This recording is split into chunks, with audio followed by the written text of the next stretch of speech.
Ер баланың папаға деген рахметін білдіріп, сырттай қызығып, папа келіп құшақтай ішетін сәттер болады. Сол құшақтады. Только честно, құшақтамадым десе құшақтамадым деп айтады. Жалпы еркек адам өзі негізі анасына жақын болады ғой. Бірақ енді есімде жоқ қашан олай құшақтағанымды, бірақ іштей мақтанамын, іштей рахмет айтамын. Енді папаңмен араласып тұрасың ба? Алдыға. Енді осы дүйім жұрттың алдында сол әкеңе деген рахметіңді осы қаншама дүйім жұрттың алдында көрсетіп аласың ба? Жақсы көретінді. Анау жоғары жаққа қарай барады. Президиумның алдында бар. Шәкен. Енді анау Ердәулет әкенің шариғат шеңберінде әкенің ананың разылығы деген бар. Әкенің ананың разылығы ол тікелей Алланың разылығы. Ата ананың қаһары ол Алланың қаһары деп жатады. Ердәулет сенің тірегің, осы жерде отырған, келіп отырған барлық мейман осы папаны маманы сыйлағаннан келіп отыр. Папаңа деген алғысымды, рахметімді білдіріп, сен үшін мынандай зәулім сарайда анау-мынау адамның қолы жете бермейтін мейрамханада той жасап отырған бұл Жәкеңнің арқасы.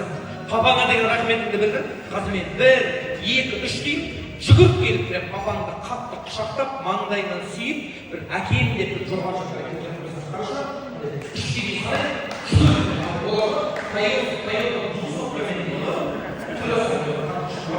Ортада әкем, балаға деген махаббат, баланың әкеге деген махаббатын сезіндірейік. Аға, құшағыңызды ашып, алғаңыз ғой аға. Құшағыңызды ашып берсеңізші. 3 дегенде 1, 2, 3.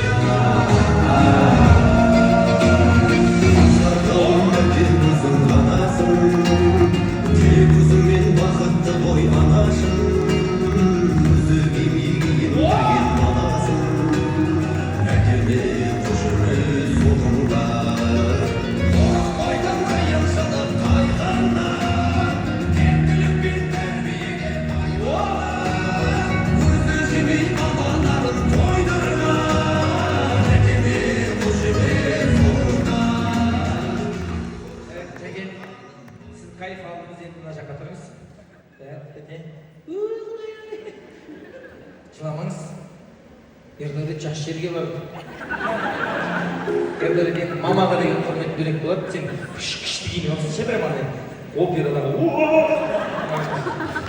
мамаға деген құрмет бөлек болсын. Мен сөйлеп айтып отырмын, сыртқа жүріп, бірақ жақсы көретін мама, әкеге деген бөлек.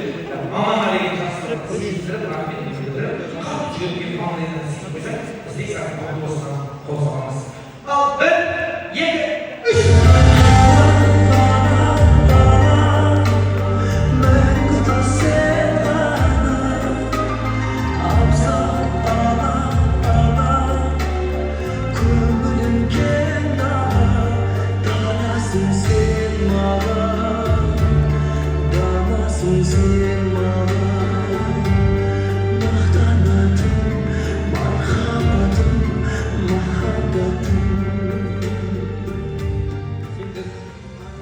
Bir-birini görmeyip biraz olmasak mı? Al Allah'a şükür, til gözün taskan, hürmetli